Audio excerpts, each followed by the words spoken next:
አንዳንዴም በዋልድባ ይዘፈናል።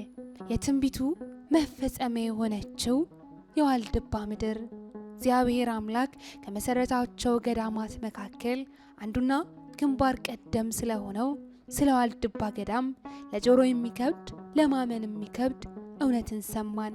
ሰላም ሰላም! ውድ የጊዜ ቲዩብ ቤተሰቦቻችን እንደምን ሰነበታችሁ? ሰላም እግዚአብሔር ከእናንተ ጋር ይሁን።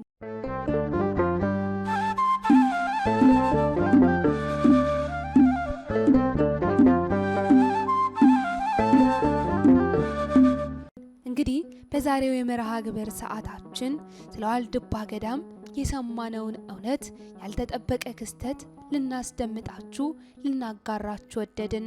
ገዳማውያን መነኮሳት በሚኖሩባት በዚች ድንቅና ታሪካዊ ስፍራ እንዴት ሆኖ ሊዘፈን ይችላል? እንዴትስ ሆኖ በዋልድባ ገዳም ይጨፈራል? እንዴት አንዳንዴ በዋልድባ ይዘፈናልስ ተብሎ ለዚች ድንቅና ታሪካዊ ስፍራ ሊነገርላትስ ቻለ?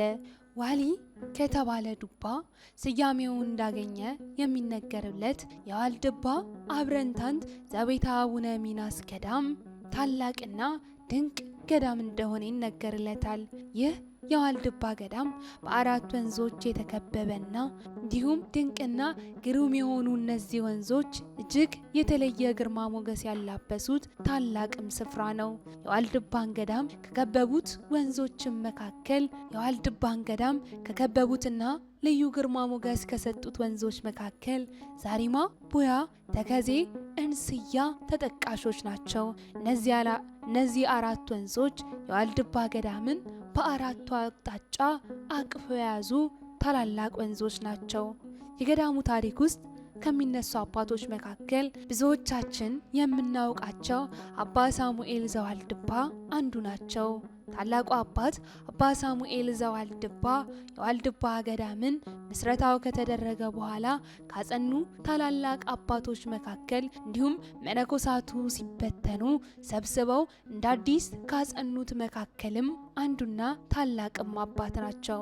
አቡነ ሳሙኤል ዘዋልድባ ከአባታቸው እስጢፋኖስ ከእናታቸው አመተ ማርያም በአክሱም የተወለዱና የተለያዩ መንፈሳዊ ትምህርቶችን ከተማሩም በኋላ ከጻድቁ አቡነ መድኃኒነ እግዚእ እጅ በደብረ በንኮል ገዳም መንኩሰው እጅግ በርካታ ተጋድሎችን የፈጸሙና በኋላም በቁጥር የበዙ ቅዱሳት ገዳማትን በመመስረት ቅድስናን የኖሩ ጻድቅ ታላቅ አባት ናቸው።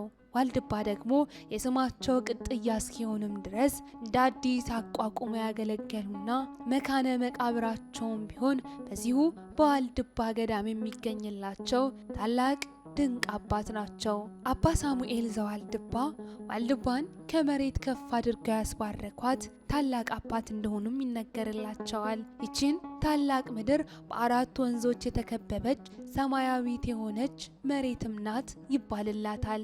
ታዲያ በዚህ ጊዜ እንዴት የዋልድባ ገዳም ምድራዊት ሆና ሰማያዊት ተብላ ልትጠራ ቻለች ብለን አእምሯችን ውስጥ ጥያቄ ሊፈጠርብን ይችል ይሆናል። ነገር ወዲህ ነው። እቺ ታላቅ የዋልድባ ገዳም ሰማያዊነቷም እንዴት ነው ቢባል በቃል ኪዳኑ እግዚአብሔር አምላክ ኃጢአት አይሻገርብሽ፣ የጣማ አይበላብሽ፣ የደመቀ አይለበስብሽ ተብላለችና ጌታችን መድኃኒታችን ኢየሱስ ክርስቶስም ቀድሶባታልና ሞትን ያልቀመሱ ስውራንም በዚህ ታላቅ ስፍራ ይኖሩባታልና የዋልድባ ገዳም ሰማያዊ ለመባልም ችላለች። የዋልድባ ገዳም የኑሮ ስርዓት የመነኮሳቱ አኗኗር አለባበሳቸው ጭምር ከአብዛኛዎቹ የኢትዮጵያ ገዳማት የተለየና ከባድ የሚባል እንደሆነም ይነገርለታል። በገዳሙ የላመ የጣማ አይበላም፣ የሞቀ የደመቀም አይለበስም።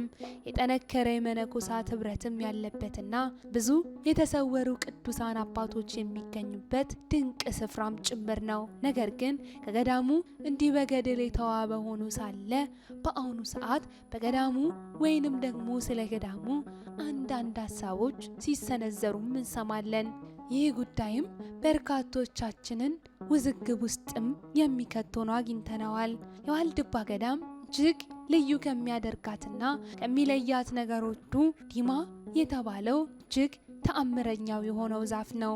ይህ ዛፍ በጣም ግዙፍና አባቶች ቀርጸው ለበዓትነት የሚጠቀሙበት በእግዚአብሔር ፍቃድ በታወቀች ዕለተ ዕረፍታቸውም ወቅት በዚያ የተቀረጸው ግንድ ተመልሶ ሲገጥም ቀባሪ የሌለበት በረሃ እንደ መቃብርም የሚያገለግላቸው ባለ ግርማ ዛፍም በዋልድባ ገዳም ይገኛል። በዚህ ገዳም አባቶች የሚለብሱት ቀሚስ ወይንም ደግሞ ወይባልጥ ቀለም ተነክሮ የሚጠነክርና በብርድ በእጅጉ የሚበርድ በሙቀት ደግሞ እንደ እሳት የሚያቃጥል ለመከራ ታስቦ የተዘጋጀ እጅግ ግሩም የሆነ የመነኮሳትም አልባስ አላቸው።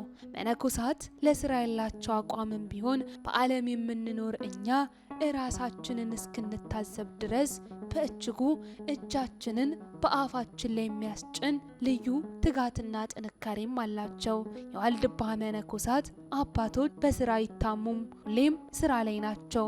መነኮሳት ለስራ ያላቸው አቋም በዓለም የምንኖር እኛ እንኳን እንደነቅባቸዋለን። አንድ የዋልድባ መነኩሴ ወይም አባት ጸሎት ካላደረገ እየሰራ ነው፣ እየሰራ ካልሆነ ደግሞ ጸሎት እያደረገ ነው። ከዚህ ተርፎ በከንቱ የሚያባክነው ጊዜ እንኳን አይኖረውም። በከንቱ እንኳን የምትባክን ጊዜ አለች እንኳን ቢባል እንግዳን እንደ ክርስቶስ በመቀበል ሲደክሙና ሲለፉ ነው የሚውሉት። የዋልድባ ገዳም አባቶች ምንም ጊዜ እረፍትን አይወዱም። ለሌሎችም በገዳም ለሚኖሩ አባቶችም እጅግ ትልቅ የሆነ ትምህርትን የሚሰጥ እንዲሁም ደግሞ ሌሎችንም የሚያስተምር ስርዓትም እንደሆነ ይነገርለታል። ታዲያ ይህ ድንቅና በርከት ያሉ ስውራን አባቶች የሚገኙበት የዋልድባ ገዳም አንዳንዴ ለጆሮ የሚከብድ እውነትም ሲነገርበት እንሰማለን። ስለዚህ ስፍራ ስለ ዋልድባ ገዳም አንዳንዴ እንዲህ ተብሎም ይነገራል፣ አንዳንዴም በዋልድባ ይዘፈናል። እንዴት ሆኖ እንዴትስ ከዓለም ተለይተው በገዳም የሚኖረው መነኮሳትና አባቶች ይዘፍናሉ፣ ይዘፈናል ተብሎስ ሊቀጸልላቸው ቻለ? ይህ ጉዳይስ ኬት መጣ? እውነት በዋልድባ ይዘፈን ይሆን? ለዚህ ጉዳይ ለዚህ ምላሽ በርከት ያሉ ሰዎች የራሳቸውን ሀሳብና አስተያየትም ያስቀምጣሉ። ከነዚህም መካከል እንደ ምላሽ ከሚቀመጡት አፈ ታሪኮችም አንዱና ዋነኛው የሆነው በዋልድባ ገዳም ተከስቶ የነበረው በርካታ መነኮሳትንም ከገዳሙ እንዲወጡ ያደረጋቸው እንዲሁም ለገዳሙ መነኮሳት መበተንም ምክንያት የሆነው የወባ ወረርሽኝ በሽታም ለዚህ እንደ ምክንያት ይወሰዳል።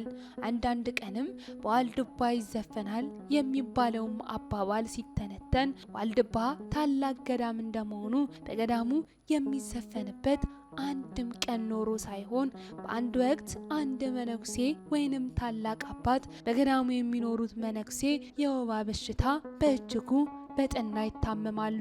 ከዚህም በኋላ ነበር ሌላኛው መነኩሴ የታመመውን ታላቅ መነኩሴ ሊጠይቅ ሲሄድ የታመመው መነኩሴ በጽኑ ታሞ ሰውነቱ ሲንቀጠቀጥም ያየዋል።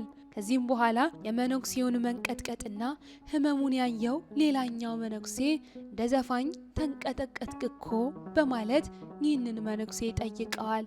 ይህም መነኩሴ ከዚህ በኋላ እንዲህ በማለት ይመልሳል። አንዳንድ ቀን በዋልድባ ይዘፈናል ይለዋል። በዋልድባ አንዳንድ ቀን በወባ ሕመም ምክንያት መንቀጥቀጥ ይኖራል የሚለውንም ለመግለጽ እንደተነገረም ይነገርለታል።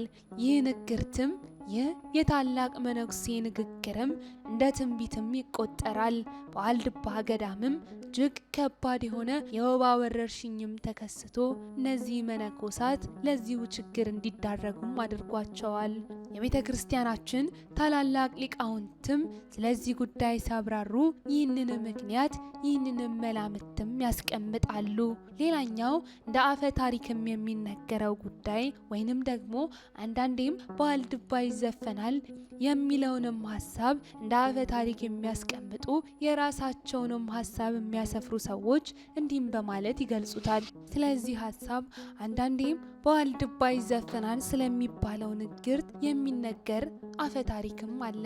የአፈ ታሪክም ወደ 20ኛው መቶ ክፍለ ዘመንም ይወስደናል። በሰሜን ጎንደር በተገዜ የሚገኘው ይህ የዋልድባ ገዳም እስከ ንግስት ዘውዲቱ ምኒልክ ማለትም እስከ 20ኛው መቶ ክፍለ ዘመን ድረስ በአካባቢው የሚኖሩ ታላላቅ የዱር አራዊቶች ዝሆንን ጨምሮ እንደሚኖርበት ይነገር ስለነበር እናም እነዚህ ታላላቅ እንስሳትን በተለይም በጎንደር ዘመነ መንግስት የነበሩ መኳንንትና ሹማምንትም ወደ ቦታው እየሄዱ በጫካው ተሰማርተው እንስሳቱን ያድኗቸው ይገሏቸው ስለነበርም አልፎ አልፎ በቦታው የአለቆቻቸውን ጀግንነት በሚያወድሱ አሽከሮቻቸው ይዘፈንም ስለነበር እንዲሁም ከዚህም በመነሳት አንዳንዴ በዋልድባ ይዘፈናል የሚለውን ብሂል እንደመጣ የሚናገሩ ሰዎችም አሉ። በጊዜው ንግርቱ እንዲህ ባለ ምክንያት መወራት ቢጀምርም አሁን ላይ ግን ተገልብጦ በዋልድባ እንደሚዘፈን ተደርጎ ሰዎች እንደሚወስዱትና አንዳንድ ሰነፍ ሰዎች ደግሞ በዋልድባ ልክኛ እንደምናውቀው ስጋዊ ዘፈን የሚዘፈን መነኮሳቱ የሚዘፍኑ እየመሰላቸው አንዳንዴ በዋልድባ ይዘፈናል የሚለውን ንግርት የተለየ ትርጉም ሲሰጡትም ይስተዋላል። ሆኖም ግን ይህ ጉዳይ ከዚህ አፈ ታሪክም እንደመጣ የሚናገሩ ሰዎችም አሉ። እኛም ከዚህ ሀሳብ በመነሳት አንዳንዴም በዋልድባ ይዘፈናል የሚለውን ንግርት የሚለውን አባባልና ብሂል ትርጉሙ ምን ይሆን ስንል የዳሰስንላችሁ ዝግጅታችን ይህንን ይመስላል። እነዚህ ሁለት ምክንያቶችም ደመላምትም ይቀመጣሉ።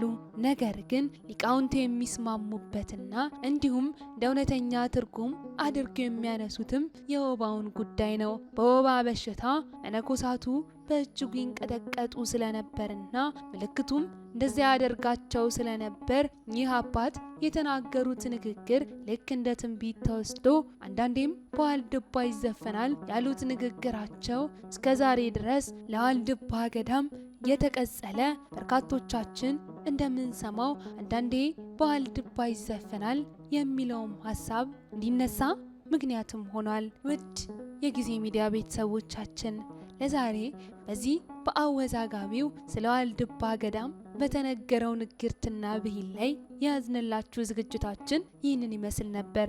በዝግጅታችን ላይ ያላችሁን ሀሳብ አስተያየት በመልእክት መስጫ ሳጥናችን ላይ አስፍሩልን። ለዛሬ ያዝንላችሁ ይህንን ይመስል ነበር። ሰናይ ጊዜ ለእናንተ ተመኘን።